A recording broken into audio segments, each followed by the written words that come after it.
And a very good evening to all of you. Hope all of you are doing well and welcome to everyone in SST NCERT series. आप सभी को पता है कि हम class 6 to class 8 तक की paper seated paper two SST का पूरा सिलेबस कंप्लीट कर चुके हैं, जिसमें हमने क्या क्या कंप्लीट कर लिया है आपको प्लेलिस्ट सेक्शन में मिल जाएगा। बट स्टिल मैं एक बार बता देती हूँ क्योंकि आप लोग पूछते रहते हो। क्लास 6 क्लास 8 की हिस्ट्री हो चुकी है और क्लास 7 की हिस्ट्री के 5 चैप्टर हो चुके हैं। रिमेनिंग 5 बचे हैं, वो अपकमिंग वीडियोस में हो जाएंगे। एंड रही बात ज्योग्राफी की, तो ये ज्योग्राफी की भी स्टार्ट हो गई है। इसमें 5 चैप्टर क्लास 6 तक, क्लास 6 के 5 चैप्टर हो चुके हैं। ये 6th चैप्टर हो जाएगा, इसके बाद 2 चैप्टर और हैं, फिर ये ज्योग्राफी भी कंप्लीट हो जाएगी। ठीक है, इसके बाद हम पॉलिटी भी कंप्लीट कर लेंगे। अपना टारगेट यही है कि 12 जनवरी तक ये सारा सिलेबस कंप्लीट हो जाए एसएसटी का। ठीक है, अभी आप लोगों की डिफरेंट डिफरेंट रिक्वायरमेंट्स आ रही हैं, पैसेज को लेकर के आ रही हैं, सीडीपी को लेकर के आ रही हैं, बहुत सारी मैराथन्स को लेकर के आ रही हैं। तो देखिए, जितना पॉसिबल होगा उतना करवाने की हम कोशिश करेंगे। पहले जो चल रहा है उस सीरीज़ को आप ध्यान से देखें और कंप्लीट करें। Okay, so let's start. ये चैप्टर है हमारा पृथ्वी के प्रमुख स्थल रूप। तो देखिए, ये नीचे एक इमेज बनी है, इमेज में दिखाया गया है पृथ्वी के स्थल रूप। एक बार मैं आपको ये इमेज दिखा दे रही हूँ, तो आपको दिख रहा होगा कि कहीं पे पर्वत है, कहीं पठार है, कहीं झील है, कहीं कुछ है। तो ये सब आपको इसमें दिख रहा होगा। अब हम एक बार थ्योरी में आपको बताना चाहेंगे। तो देखिए, हमने देखा है कि पृथ्वी की सतह सब जगह एक समान नहीं होती है। कहीं पृथ्वी पर अनगिनत प्रकार के स्थल रूप हैं, हम सभी को पता है। ठीक है, स्थल रूपों में स्थल मंडल में कुछ भाग ऊंचा होता है तो कुछ भाग समतल होता है। कुछ समतल है, कुछ ऊंचा नीचा, इस टाइप से कुछ भाग अपना है। ठीक है, और ये जो स्थल रूप है ये दो प्रक्रियाओं के परिमाण स्वरूप बनते हैं। दो प्रक्रियाओं के परिमाण स्वरूप बनते हैं। अब आपको जानकर ये आश्चर्य होगा कि हम जिस पर खड़े हैं, जहाँ पर खड़े हैं पृथ्वी पर, ठीक है, उसके अंदर भी धीरे धीरे गति हो रही है। ठीक है, अब अंदर जो पृथ्वी के अंदर गति लगातार हो रही है।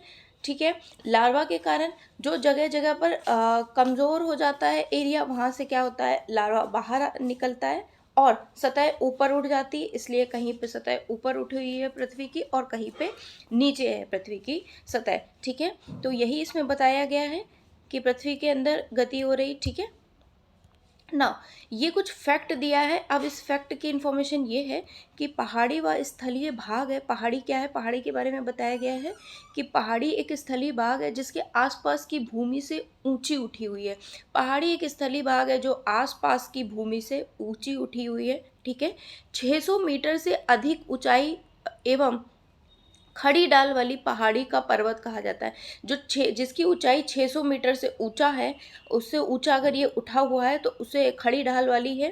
ठीक है, खड़ी ढाल वाली 600 मीटर से ऊंचा है तो उसे हम पहाड़ी बोलते हैं। ठीक है, अब इसमें एक क्वेश्चन पूछा गया है, 8000 मीटर से ऊंचे कुछ पर्वत के नाम बताइए। तो पिछले ही चैप्टर में हमने पढ़ा था 8000 मीटर से ऊंचे पर्वत के बारे में, तो इसका आप आंसर दे भी सकते हैं। मैं बता रही हूँ, माउंट एवरेस्ट 8848 इसकी हाइट थी। ठीक है, पिछले चैप्टर में हम पढ़ चुके हैं। ठीक, नेक्स्ट इन्फॉर्मेशन हमें मिलती है दूसरी या बाह्य प्रक्रिया, स्थल के लगातार बनने और टूटने की प्रक्रिया। अब पहली प्रक्रिया हमने पढ़ ली थी कि जो हमारी पृथ्वी है इसके अंदर भी लगातार गति हो रही है, और ये गति किसके कारण हो रही है, लार्वा के कारण। तो देखिए, लार्वा के कारण धीरे धीरे गति हो रही है। ठीक है, अब मान लीजिए कुछ ऊपर की सतह कमज़ोर है ना, कुछ ऊपर की सतह कमज़ोर है तो क्या होता है, लार्वा ऊपर आ गया।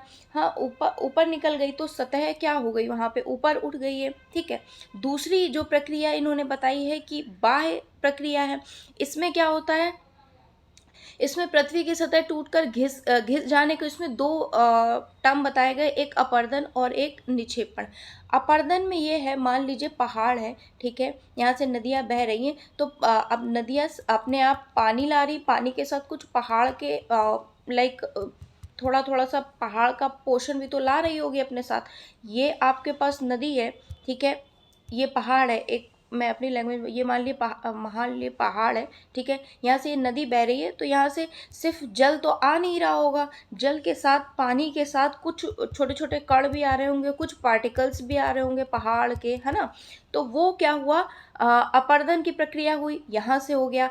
हवा से भी क्या हुआ, हवा अपने साथ क्या लाती है, डस्ट लाती है, तो वो भी अपरदन हुआ। वो कहीं एक जगह जाके ये जो सब है, एक जगह जाके निक्षेपित कर रही है, एक जगह जाके इकट्ठा कर रही है, तो वो क्या हो गया, निक्षेपण की प्रक्रिया हो गया। जहाँ पे ये इकट्ठा कर रही है या फिर निक्षेपित कर रहा है, ये ऊपर से आ करके, ठीक है, कण है और बहुत सारे पार्टिकल्स हैं, तो वहाँ पे क्या हो गया, मैदान हो गया, है ना। तो निक्षेपण हो गया यहाँ पे, और ऊपर की ये जो प्रक्रिया है, ये हवा से या किसी भी चीज़ से जो पार्टिकल्स आ रहे हैं उसे हम अपरदन बोलते हैं, ठीक है। यही इन्फॉर्मेशन यहाँ पे दिया है। पृथ्वी की सतह से टूटकर घिस जाने को क्या कहते हैं, अपरदन, है ना। अपरदन की प्रक्रिया के द्वारा सतह नीचे हो जाती है और निक्षेपण की प्रक्रिया के द्वारा इनका फिर से निर्माण होता है। अपरदन में यही होता है कि टूटकर कुछ गिर जाना, कहीं से टूटकर कुछ पार्टिकल्स अलग हो जाना, निक्षेपण में वही सब कलेक्ट हो जाता है, ठीक है, जैसा कि अभी हमने डिस्कस किया। और ये जो दोनों प्रक्रियाएं होती हैं हमारी अपरदन और निक्षेपण की, ये बहते हुए जल मतलब किसके साथ हो सकती है भाई, अभी हमने बताया कि जल के द्वारा हो सकती है ना। पानी से होगी अपरदन की प्रक्रिया और निक्षेपण की, ठीक है, और वायु हवा से भी होगी, बर्फ से भी होगी, इन तीनों प्रकार से हमारी ये प्रक्रिया होती है अपरदन और निक्षेपण की ना। नेक्स्ट इन्फॉर्मेशन हमें ये मिलती है, हमें विभिन्न स्थल रूपों की ऊंचाई एवं ढाल के आधार पर पर्वत, पठार और मैदान में वर्गीकृत कर सकते हैं। अब हमें यहाँ पे पढ़ने को मिलेगा पर्वत क्या है, पठार क्या है, मैदान क्या है। तो देखिए, पर्वतों, अगर पर्वत की हम बात करें तो पृथ्वी की सतह की प्राकृतिक ऊंचाई है। पर्वत क्या है, पृथ्वी की सतह की प्राकृतिक ऊंचाई है। पर्वत का शिखर छोटा होता है और आधार चौड़ा होता है। हम सभी को पता है आधार, इसका जो बेस होता है वो चौड़ा होता है, शिखर जो होता है वो छोटा होता है, ठीक है। ये पर्वत के बारे में हमें पता है। यह आसपास के क्षेत्र से बहुत ऊंचा होता है, ठीक है, आसपास के समतल से बहुत ऊंचा होता है, ये भी हमें पता है। कुछ पहाड़ बादलों से भी ऊंचे होते हैं, ठीक है, हमें ये भी पता है कि कुछ पहाड़ जो हैं वो बादलों से भी ऊंचे होते हैं। जैसे जैसे आप ऊंचाई पे जाओगे वहाँ पे जलवायु ठंडी होती है, ये भी हम पढ़ चुके हैं पिछले चैप्टर में, ठीक है, कि ऊपर की तरफ क्या होते हैं, जलवायु ठंडी होती है, ठीक है। कुछ पर्वतों पर हमेशा जमी रहने वाली बर्फ की नदियां होती हैं। अब हम ये भी इसको ऐसे भी बोल सकते हैं कि ऊपर जाएंगे तो वहाँ क्या होगा, जलवायु कैसी होगी, ठंडी होगी, या फिर आप बोल सकते हैं बर्फ़ की नदियाँ जमी होती हैं, बहुत ज़्यादा ठंड होती है। और जो बर्फ़ की नदियाँ जमी होती हैं या बहुत ज़्यादा ठंड होती है, हम ऊंचाई पे हाइट पे जाते हैं, उसी को हम क्या बोलते हैं, हिमानी बोलते हैं। मतलब बहुत ज़्यादा बर्फ़ एरिया है, बर्फ़ की नदियाँ हैं, ठंड है, तो उसको हम हिमानी के नाम से जानते हैं, ठीक है ना। यहाँ कुछ ऐसे भी पर्वत होते हैं जो समुद्र के भीतर हैं, तथा उन्हें आप नहीं देख सकते हैं। अब देखिए, ऊपर जो पर्वत है उन्हें तो आप देख सकते हैं अपनी खुली आंखों से। अब जो ऊपर ये एरिया है तो नीचे भी तो कुछ एरिया होगा। अब नीचे वाला एरिया हमें नहीं दिखाई इसलिए पड़ता है कि वहाँ का धरातल खड़ी ढाल वाला होता है तथा कृषि योग्य भूमि की कमी होती है ना। नीचे भी एरिया होता है तो नीचे वाला हम नहीं देख पाते हैं, ठीक है। कठोर जलवायु होने के कारण पर्वतीय क्षेत्र में बहुत कम लोग निवास करते हैं। भाई कठोर जलवायु है ऐसा नहीं है। अब देखिए, जो मैदानी क्षेत्र में रहते हैं इंसान, उनके लिए कठोर ज़्यादा ही कठोर है, क्योंकि वो मैदानी क्षेत्र के हैबिचुअल हैं, उसके अकॉर्डिंग उनकी लाइफ स्टाइल है। बट जो पहाड़ों में, पर्वतीय क्षेत्र में रह रहे हैं, उनके लिए वो फिलहाल वो वहाँ के हैबिचुअल हो चुके हैं। जो जहाँ रहता है वो वहाँ का हैबिचुअल हो चुका होता है, ठीक है, वो वहाँ अपना जीवन यापन कर लेता है। बट अगर बोला जाए तो जो मैदानी क्षेत्र में लोग रहते हैं उनकी जो दिनचर्या है वो आसान होती है, ठीक है, as compare to those who are living in जो पर्वतीय क्षेत्रों पे, माउंटेन एरियाज पे रहते हैं, उनके कंपैरिजन में बहुत आसान होता है पर मैदान में क्षेत्र में जो लोग रह रहे हैं, क्योंकि भाई उनको समतल ज़मीन है, ठीक है, वहाँ पे कृषि कर सकते हैं, उपजाऊ से बना सकते हैं, ठीक है, और सारी चीज़ें उसको आराम से अवेलेबल हैं। और जो पर्वतीय क्षेत्र पे रह रहे हैं उनको क्या है, रास्ता टेढ़ा मेढ़ा है, सामान भी नीचे से लेके जाना पड़ा, ये सारी डिफ़िकल्टीज उन्हें फेस करनी पड़ती। बट इसका मतलब ये नहीं है कि वो रह नहीं पाते, क्योंकि वो वहाँ रह रहे हैं तो वो हैबिचुअल हो गए हैं, ठीक है ना। नेक्स्ट इन्फॉर्मेशन हमें ये मिलती है कि यहाँ तक हमने डिस्कस कर लिया, ठीक है। अपनी लैंग्वेज में मैंने बता दिया, अगर आप लैंग्वेज में चाहें बुक से तो आप रीड आउट कर सकते हैं। अब बात आ रही है यहाँ पे श्रृंखला की। तो देखिए श्रृंखला ये होता है, पर्वत है, ठीक है। पर्वत इस तरह से जो ये है, ये जो आपको दिख रहा होगा, ये फॉर्म हो रहा है, एक से दूसरा कनेक्ट, दूसरे से तीसरा कनेक्ट, यही होता है आपका श्रृंखला। यही यहाँ पे लैंग्वेज के फॉर्म में दिया हुआ है। पर्वत एक ऐसा क्रम में भी व्यवस्थित हो सकता है जिसे हम श्रृंखला बोलते हैं। ये श्रृंखला मैंने बता दी, यही है श्रृंखला, ठीक है। नेक्स्ट इन्फॉर्मेशन ये है, ये आपके एग्जाम के पॉइंट ऑफ व्यू से या कॉम्पिटिटिव एग्जाम के पॉइंट ऑफ व्यू से बहुत ज़्यादा इंपॉर्टेंट है। देखिए हिमालय की अगर बात करें तो आपसे पूछ सकता है हिमालय कहाँ है, एशिया यानी भारत, ठीक है। आल्पस कहाँ है, यूरोप, ठीक है। और अगर हम बात करें एंडीज कहाँ है, दक्षिण अमेरिका। ये एज इट इज़ फैक्ट है, एज इट इज़ फैक्ट ही आपको याद करने हैं। पर्वतों की ऊंचाई एवं आकार में भिन्नता होती है, ठीक है। 3 प्रकार के पर्वत होते हैं, एक वलित होता है, एक भ्रंशोत होता है, एक ज्वालामुखी होता है, ठीक। नाउ अगर हम बात करें वलित पर्वत की, तो देखिए वलित पर्वत कैसे होते हैं, पीछे शायद इमेज दिया होगा, देखती हूँ। देखिए ये जो आपको इमेज में दिख रहा है, ये आपका वलित पर्वत है। वलित पर्वत ऐसे करके कुछ होता है, ठीक है। ये बिल्कुल समतल नहीं होता, इस टाइप से कुछ फॉर्म होता है। और यहाँ पे इसका जो मुख होता है ये शंकुकार होता है, ठीक। आपको यहाँ पे लैंग्वेज के फॉर्म में दिया है, मैं देखती हूँ। हिमालय तथा अल्पस वलित पर्वत है। अब आपसे पूछा जाएगा वलित पर्वत कौन कौन से हैं। हिमालय कहाँ है, एशिया, ठीक है। और अल्पस कहाँ है, यूरोप। ये दोनों वलित पर्वत के उदाहरण है ना, जिनकी सतह ऊबड़ खाबड़ है और शिखर शंक्वाकार है। अभी हमने बताया सतह जो है वो क्या है, ऊबड़ खाबड़ है, और शिखर क्या है, शंक्वाकार है, ठीक है। ये क्या है, वलित पर्वत के उदाहरण है, ठीक है। नेक्स्ट इन्फॉर्मेशन हमें मिलती है कि भारत की अरावली श्रृंखला जो है, भारत की जो अरावली श्रृंखला है विश्व की सबसे पुरानी वलित पर्वत श्रृंखला है। जो अरावली श्रृंखला है, अब आपसे पूछ लेगा सबसे पुरानी वलित पर्वत श्रृंखला कौन सी है, तो वो है अरावली श्रृंखला ना। नेक्स्ट इन्फॉर्मेशन हमें मिलती है अपर्दन की प्रक्रिया के कारण यह श्रृंखला घिस जाती है। अपर्दन अभी हमने बताया कि जैसे मान लीजिए ये पहाड़ है, ठीक है, यहाँ से नदी बह रही है, तो ऐसा तो है नहीं सिर्फ नदी बह रही है, सिर्फ पानी बह रहा है भाई, पहाड़ के कुछ पार्टिकल्स भी तो नदी के साथ आ रहे होंगे, बिल्कुल आ रहे होंगे, ठीक है। तो ये जो यहाँ पे आ रहे हैं, ठीक है, तो यही है आपकी अपर्दन की प्रक्रिया। और ये यहाँ पे एक जगह जाकर निक्षेपित कर रहा होगा, तो यहाँ पे मैदान का फॉर्मेशन हो रहा होगा, मैदान बन रहा होगा। तो ये है निक्षेपण की प्रक्रिया जहाँ पे ये फॉर्म हो रहा है। और अपर्दन जो अपने साथ पार्टिकल्स वगैरह ला रहा है। ये सिर्फ पानी से ही नहीं होता है, हवा से भी होता है, पानी से भी होता है, और बर्फ़ से भी होता है, तीनों तरह से होता है। ये अभी हम पीछे डिस्कस भी कर चुके हैं, बट यहाँ पे फिर से आया है तो हमने डिस्कस करना चाहा। अपर्दन की प्रक्रिया के कारण ये श्रृंखला घिस जाती है, ठीक है। ये बोल सकते हैं, मतलब अपर्दन की प्रक्रिया के कारण श्रृंखला गिर जाती है। मान लीजिए ऐसा कुछ कोई पर्वत है, ठीक है। अब मान लीजिए ये अपर्दन हो रहा है, यहाँ से टूट फूट रहा है, तो यही तो ये घिस रहा है ना, टूट फूट के ये नीचे जा रहा है, मैदान का फॉर्म कर रहा है, निक्षेपण हो रहा है इसका, तभी ये आपका श्रृंखला घिस जाती है। वही ये बताया है, शंक्वाकार हो जाती है। अब अगर इंफॉर्मेशन नेक्स्ट ली जाए तो उत्तरी अमेरिका के अल्पेशियन तथा रूस के यूराल पर्वत गोलाकार दिखाई देते हैं और इनकी ऊंचाई कम है, ठीक है। ये बहुत पुराने वलित पर्वत हैं। अब आपसे वलित पर्वत पूछ लेगा, वलित पर्वत अल्पेशियन और रूस के यूराल पर्वत गोलाकार दिखाई देते हैं और इनकी ऊंचाई भी कम है, वलित पर्वत के उदाहरण हैं, ठीक है।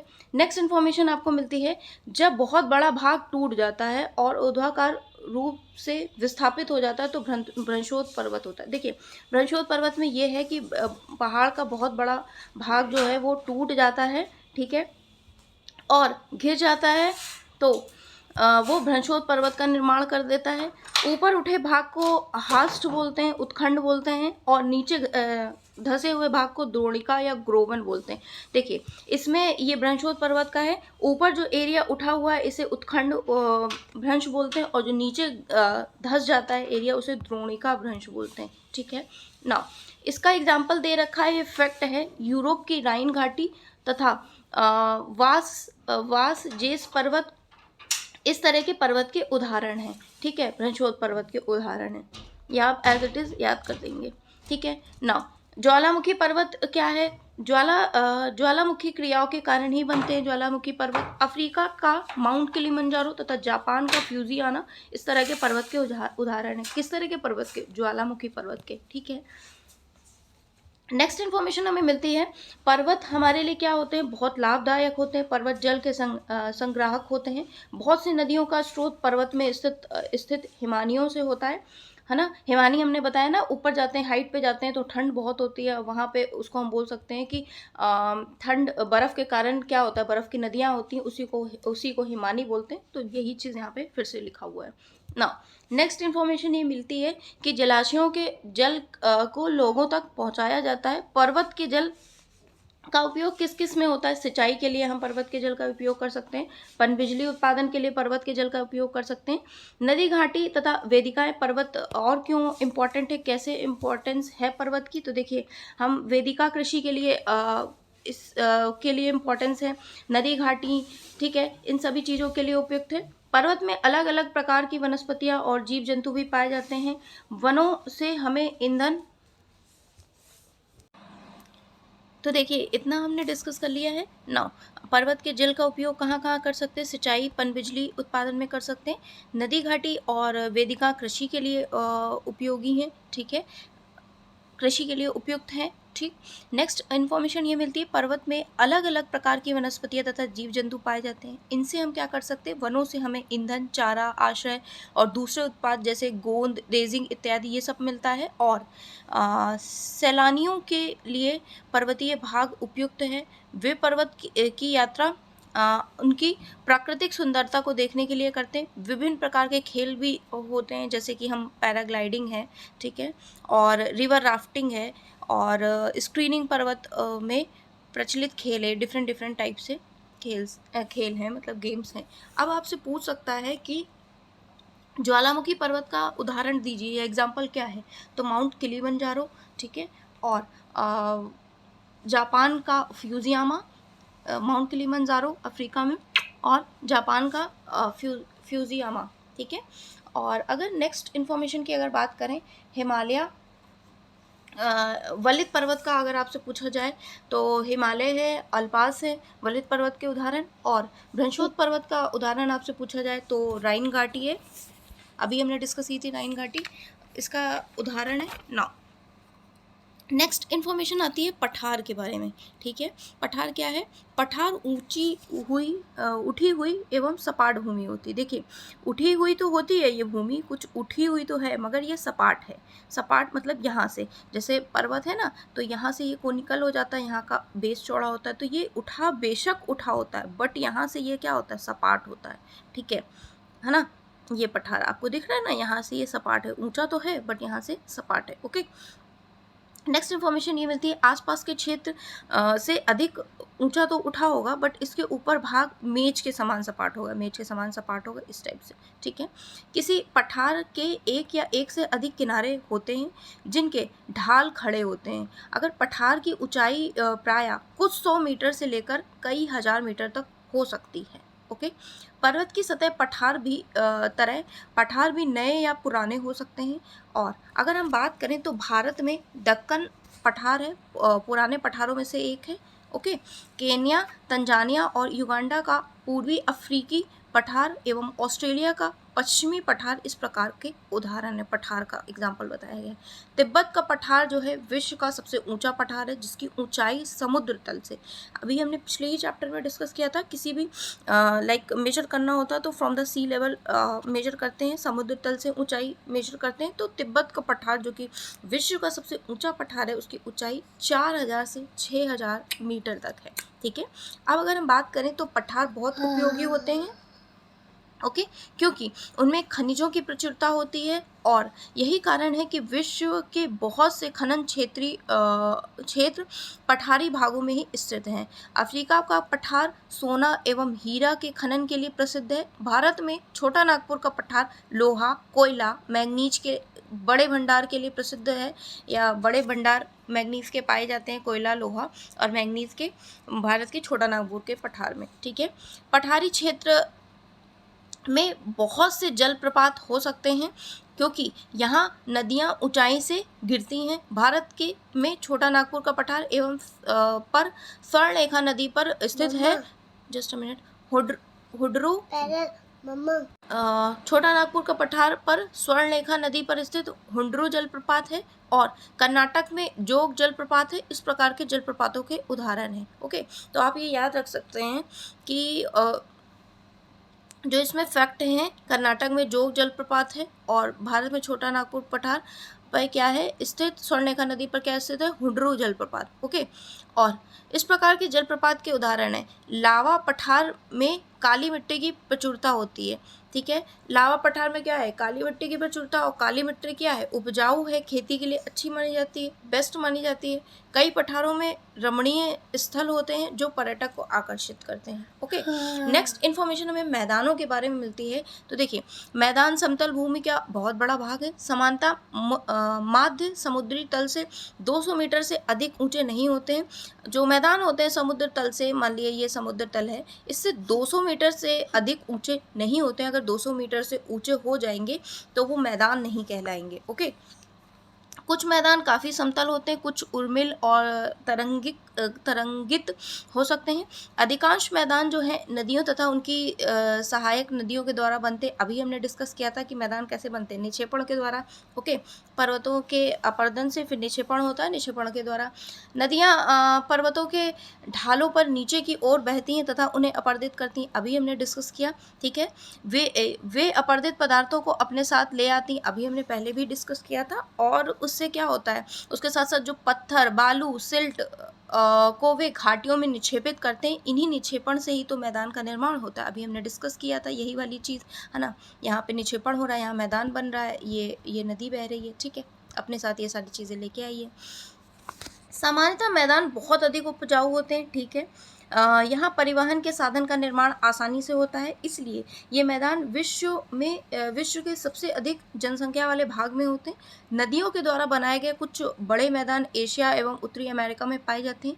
एशिया में स्थित भारत में गंगा और ब्रह्मपुत्र का मैदान एवं भारत में क्या है, गंगा और ब्रह्मपुत्र का मैदान है, और चीन में यांगसे नदी का मैदान इसके प्रमुख उदाहरण है। ठीक है, अभी हमने पहले डिस्कस कर लिया था सारा एग्जाम्पल के थ्रू अपनी लैंग्वेज में, बट जहाँ पे बुक बतानी होगी वहाँ बुक बताई जाएगी। ठीक है ना। अब आप ये देखिए, मैंने लिख भी दिया है इसको। स्थल रूप और एवं लोग, स्थल रूप की विभिन्नता के अनुरूप मानव विभिन्न प्रकार के जीवन यापन करता है। पर्वतीय क्षेत्र का जीवन कठिन होता है, मैदानी क्षेत्र का जीवन पर्वतीय क्षेत्र की तुलना में सरल होता है। ये हम पहले भी डिस्कस कर चुके हैं, वही इन्होंने लिखा हुआ है। नेक्स्ट इन्फॉर्मेशन हमें मिलती है, कभी कभी प्राकृतिक आपदाएं जैसे कि भूकंप है, ज्वालामुखी है, उद्गार है, तूफान या बाढ़ बहुत विनाश कर देते हैं।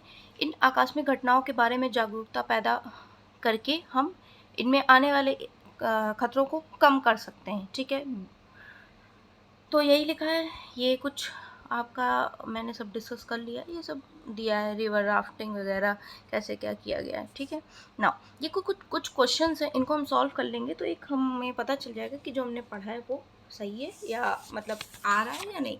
तो देखिए, प्रमुख स्थल रूप कौन कौन से हैं, तो मैदान है, पर्वत है, पठार है।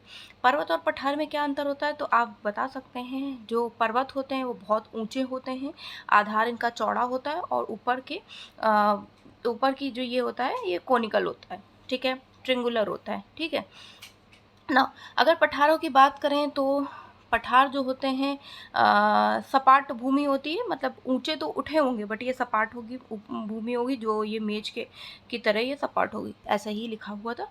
ठीक है ना। पर्वत के विभिन्न प्रकार में कौन कौन से पर्वत आते हैं, तो अभी हमने पढ़ा वलित है, भ्रंशोत है और ज्वालामुखी पर्वत है, ये सब पर्वत के प्रकार हैं। ठीक है, मनुष्य के लिए पर्वत किस प्रकार उपयोगी है, तो देखिए, नदी निकलती है पर्वतों से, फिर मैदान का निर्माण होता है। ठीक है, मैदान हमारे लिए किस किस तरह से उपयोगी अभी हमने पीछे ही डिस्कस किया है। ठीक है, कृषि करने के लिए और बहुत सारी चीज़ों, रहने के लिए, कृषि करने के लिए, ये सारी चीज़ें हमारे लिए उपयोगी है। ठीक है, नदियों द्वारा निर्मित मैदान सघन जनसंख्या वाले होते हैं, क्यों? नदियों द्वारा अपर्दन नहीं, मैदान का निर्माण नदियों द्वारा अपर्दन और ये वाला क्वेश्चन हमें लगता रह गया है, जस्ट अ मिनट, यहाँ तक डिस्कस कर लिया था। मैदान का निर्माण किस तरह होता है, तो मैदान का निर्माण देखिए अपर्दन और निक्षेपण से होता है। अभी हमने डिस्कस किया था, यहाँ से अपर्दन हो रहा है, फिर यहाँ पे ये निक्षेपित हो रहा है, तो इससे ये मैदान का निर्माण हो रहा है। नेक्स्ट, नदी द्वारा निर्मित मैदान सघन जनसंख्या वाले होते हैं, क्यों? क्योंकि जनसंख्या वाले होते हैं और क्योंकि ये बहुत ज़्यादा उपयोगी होते हैं। ओके ना, ये वाला क्वेश्चन है, नदी द्वारा निर्मित मैदान सघन जनसंख्या वाले क्यों होते हैं? तो हम सभी को पता है मैदान हमारे लिए बहुत ज़्यादा उपजाऊ होते हैं। परिवहन के साधनों का निर्माण करना भी आसान होता है यहाँ पे, ठीक है।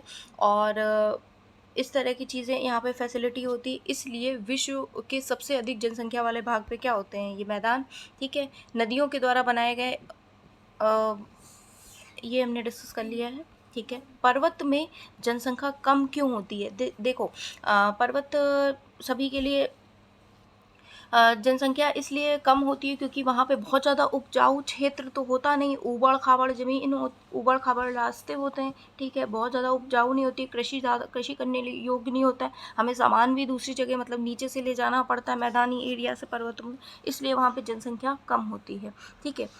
और अगर बात करें पर्वत पठारों से भिन्न कैसे होते हैं? क्योंकि ढाल से भिन्न होते हैं, क्योंकि पर्वत ये है और पठार ये हैं, ठीक। हिमानी कहाँ पाई जाती है? पर्वतों में पाई जाती है, अभी हमने डिस्कस किया था। दक्कन पठार कहाँ स्थित है? भारत में। यांगसे नदी, नाम से ही दिख रहा है कि यांगसे चीन का है, ठीक है। यूरोप की एक महत्वपूर्ण पर्वत श्रृंखला का नाम बताइए, तो आल्पस है, अभी हमने डिस्कस किया था। समतल भूमि वाले क्षेत्र, विस्तृत क्षेत्र को क्या बोलते हैं? हम मैदान बोलते हैं। हिमालय एवं आल्पस क्या है? वलित पर्वत के उदाहरण है। क्षेत्र में खनिज की प्रचुरता होती है। पठारी क्षेत्र में पर्वतों का एक क्रम है। पर्वतीय क्षेत्र कृषि के लिए सबसे उत्पादक है कौन सा? मैदानी क्षेत्र में कृषि हम अच्छे से कर सकते हैं। तो आई होप ये चैप्टर कंप्लीट हो गया होगा। मैंने अपनी लैंग्वेज में भी बताया और जहाँ जहाँ बुक से बताना था वो भी बताया, कुछ भी चैप्टर में आपका बचता नहीं है, ओके। नाउ 2 चैप्टर और बचे हैं, वो हम डिस्कस करेंगे। वीडियोस देखने के बाद प्लीज़ लाइक शेयर ज़रूर करा करिए, आपके लिए बहुत मेहनत से मैं रिकॉर्ड करती हूँ वीडियोज़, ठीक है। So it was in this video, meet you in my next video. Till then bye from Shiva's side, from my side also. Bye. Bye. Please like, share, and subscribe my mama's channel. Bye.